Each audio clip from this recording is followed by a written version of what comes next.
Iran और Israel की जंग की छठी रात मुकम्मल हुई। अब तक जितना भी डेटा इकट्ठा हुआ है उसके मुताबिक ईरान ने दुनिया को हैरान कर दिया है और इसराइल और अमेरिका इस वक्त हैरत के बुत बने हुए हैं। अस्सलाम वालेकुम, मैं हूं कैसर अहमद राजा। उम्मीद है आपकी तबीयत बिल्कुल ठीक होगी।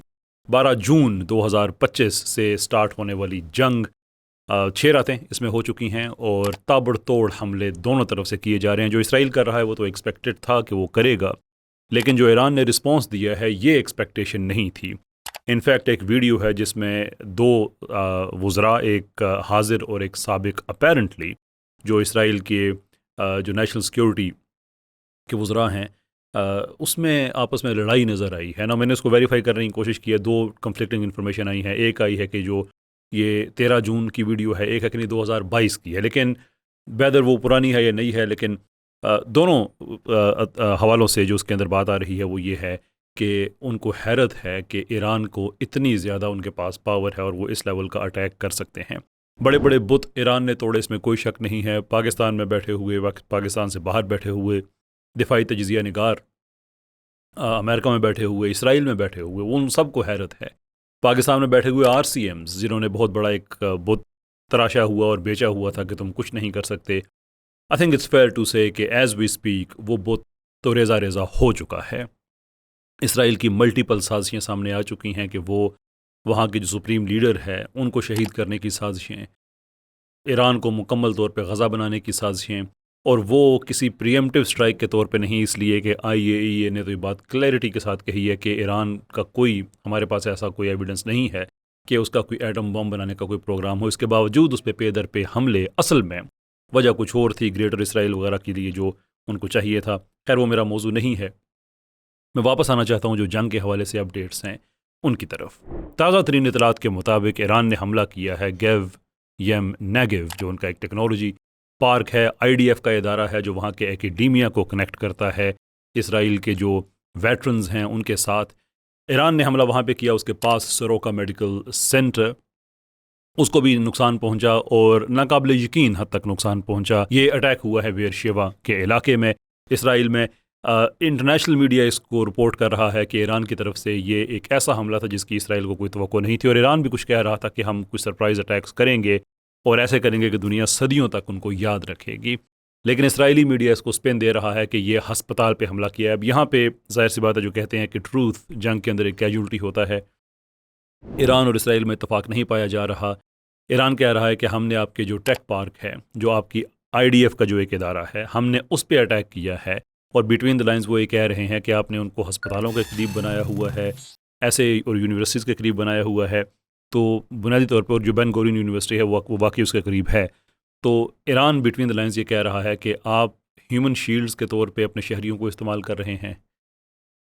वाई दिस इज़, ये तो वो इल्ज़ाम है जो आप दूसरों पे लगाते हैं, जबकि इसराइल ये कहता है कि ईरान ने डायरेक्ट हमला ये हस्पताल के ऊपर किया है ना। इसमें तो डिसएग्रीमेंट पाया जा रहा है, लेकिन इस चीज़ पे एग्रीमेंट है कि इसराइल का जो एयर डिफेंस सिस्टम है वो इस हमले को रोकने में मुकम्मल तौर पे नाकाम हुआ है। माइंड यू, तल अबीब और बाकी एरियाज़ में जो ईरान के हमले हैं वो जारी हैं। दरिया सना ईरान के जो हमले हैं वो बढ़ते जा रहे हैं। जो रिस्पॉन्स है ईरान का वो ज़्यादा से ज़्यादा इंटेंस होता जा रहा है। इसराइल भी पीछे नहीं हट रहा, लेकिन अगेन हमें समझ आती है इसलिए कि इसराइल के पास लेटेस्ट टेक्नोलॉजी उनको दी गई है, पैसा उसके पास बहुत है, एंड सो फोर्थ, जो उसको दिया जा रहा है। इसराइल के पास अपना पैसा कितना है वो एक अलहदा से बहस है। Again that is not part of this conversation, लेकिन जो उसको दिया जाता है जंग वगैरह के लिए, that is quite substantial amount. तो अब वो इसराइल अगर करता है तो ये कोई इतनी हैरत की बात नहीं है, लेकिन ईरान की तरफ से जो रिस्पॉन्स है, हमारे भी जो RCMs कह रहे थे कि ईरान अपने दावों में वो ठीक साबित हो सका, लेकिन हकीकत यह है कि ईरान अपने दावों से बहुत आगे गया है। We have to accept that. Increasingly जो वहाँ पे इंटेंस रिस्पॉन्स ईरान की तरफ से आ रहा है, इसकी तवक्को किसी को नहीं थी। अमेरिका शायद इस जंग में अब हिस्सा ले, लेकिन अभी तक उसने हिस्सा नहीं लिया। As we are recording this, अगले ही लम्हे सूरत हाल बदल सकती है, but at the time of recording this America ने इसमें हिस्सा ऑफिशियली नहीं लिया। तो वो सिर्फ इसलिए नहीं लिया कि ईरान ने जिस लेवल पर रिस्पॉन्स दिया है, अमेरिका के लिए मुश्किल है कि इस जंग में हम आएँ या ना आएँ, क्योंकि इस जंग में एक दफ़ा अमेरिका आ जाता है तो उसका निकलना बहुत मुश्किल हो जाएगा। It would be very very difficult. अगर ईरान की तरफ से कुछ नरमी दिखाई जाती, हमले कम होते और वीकनेस को सेंस करता America, then there is every chance कि वो अभी तक इस जंग का हिस्सा बन चुका होता। दो ट्रंप ने कहा है कि हम इसराइल के साथ हैं और टेड क्रूज ने भी कहा है कि ऑफिशियली हम इसराइल को असिस्ट कर रहे हैं, लेकिन एक फॉर्मल डिक्लेरेशन ऑफ वॉर जो होता है वो अभी तक सामने नहीं आया है, प्रोबेबली इसलिए कि ईरान ने जो इसका जो रिस्पॉन्स दिया है। डज दिस मीन कि इसराइल बिल्कुल खामोश है? नहीं, इसराइल भी हमले कर रहा है, शहरी आबादियों पे कर रहा है, हर जगह पे कर रहा है। लेकिन इंटरेस्टिंगली उन्होंने एक न्यूक्लियर फैसिलिटी अराक के नाम से की, लेकिन इसराइल ख़ुद ये कह रहा है कि ये एक इनएक्टिव फैसिलिटी थी, एक न्यूक्लियर रिएक्टर जो कि जिसमें कोई काम वगैरह नहीं हो रहा था। इंटरनेशनल मीडिया ये कह रहा है कि इसराइल ने अटैक तो किया है लेकिन कोई काबिल ज़िक्र नुकसान नहीं पहुंचा सका, जबकि ईरान ने जो हमले किए हैं वो बहुत काबिल ज़िक्र हैं। अगर आप वो विजुअल्स देखें जो आपको स्क्रीन पे इस वक्त नज़र आ रहे हैं तो आप देख सकते हैं कि इसराइल के अंदर जो डैमेज हुआ है, ख़ुद इसराइली जो मीडिया है उसके मुताबिक ये अनप्रेसिडेंटेड है।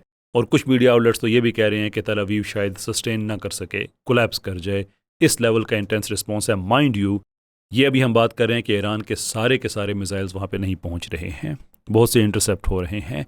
और यहाँ से हमारी गुफ्तगू जाती है एक बड़े अहम नुक्ते की तरफ, एक बड़े अहम हिस्से की तरफ, कि क्या इसराइल इस वक्त जिस हालत से गुजर रहा है इसको सस्टेन कर पाएगा या नहीं। ना इसराइल के जो अपने दिफाई तजिज़िया निगार हैं वो ये बता रहे हैं कि ईरान के साथ इस वक्त जो जंग हो रही है इसराइल की, इसराइल को इसका ख़र्चा $285 मिलियन हर रात का पड़ रहा है, एवरी नाइट 250, ये एवरेज है उसकी। मजमूई तौर पे अगर गज़ा वाला भी इसमें शामिल कर लिया जाए सारा, तो जो एवरेज अभी तक बन रही है वो तकरीबन कोई 780 मिलियन से भी ज़्यादा की है।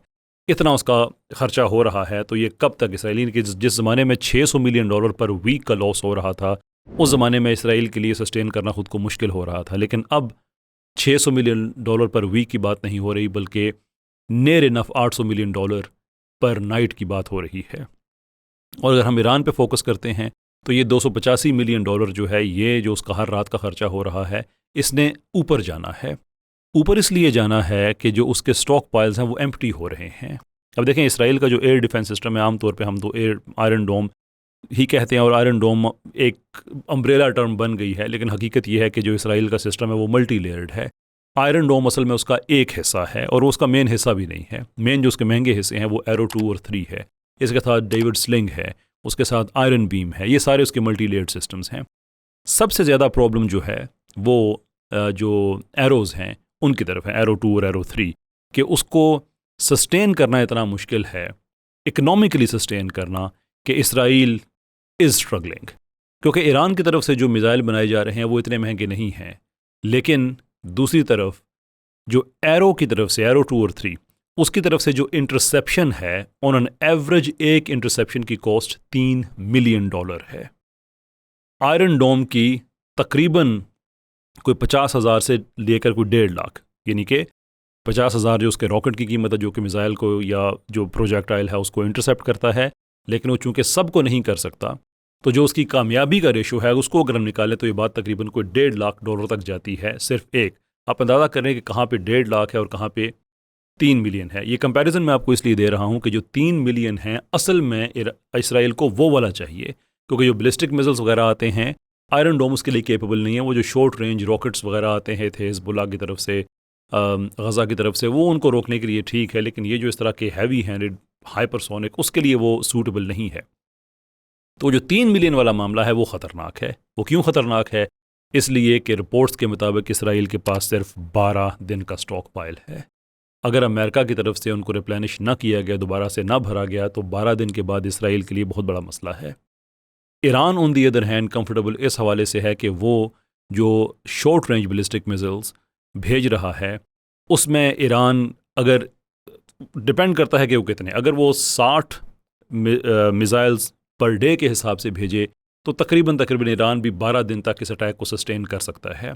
लेकिन अगर वो इसको बढ़ाता है तो फिर जाहिर सी बात है 60 से ऊपर जितने भी मिसाइल जाएंगे उसकी भी attack capacity in terms of days उतनी कम होगी। समवेयर बिटवीन, अगर वो 150 तक जाता है मिसाल के तौर पे, तो तकरीबन 7, अगर 60 तक जाता है तकरीबन 12, रफली स्पीकिंग 7 से 12 दिन तक ईरान जो है अपने ये मिसाइल्स यूज़ कर सकता है। लेकिन ये वो मिसाइल्स हैं जो वो ऑलरेडी यूज़ कर रहा है। जो उसने मिसाइल यूज़ नहीं किए या बहुत कम किए हैं वो इसके अलावा हैं। हाइपरसोनिक ईरान ने बहुत कम इस्तेमाल किए हैं, बट इमेजिन कि अगर एरो रिप्लेनिश नहीं होता और 12 दिन के बाद उसके पास उसकी ये डिफेंस पावर ख़त्म होती है और उस वक्त ईरान अपने हाइपरसोनिक्स को अनलीश करता है, that could be a serious problem for Israel, and by that I mean very very serious. तो ईरान के पास अभी और कौन से मिज़ाइल हैं? ईरान के पास जो भी बाकी मिज़ाइल पड़े हुए हैं, सिजील है जो उसका बड़ा थोड़ा हिस्सा उन्होंने यूज़ किया है, but that is one part. सिजील के अलावा उनके पास खैबर शिकन भी है। ये बड़े ख़तरनाक मिज़ाइल हैं और इसराइल के पास इनका तोड़ ना होने के बराबर है। फतह, ये 3 मिज़ाइल्स जो हैं ईरान के, they are very very dangerous, क्योंकि इनकी जो आपने परफॉर्मेंस वगैरह देखी है कि ये किस तरह से 2 स्टेज ये अटैक करते हैं। और ईरान का ये दावा है कि हमारे पास ये अनडिटेक्टेबल स्टेल्थ टेक्नोलॉजी भी है कि इसराइल का जो डिफेंस सिस्टम है वो उसको देख भी नहीं पाती।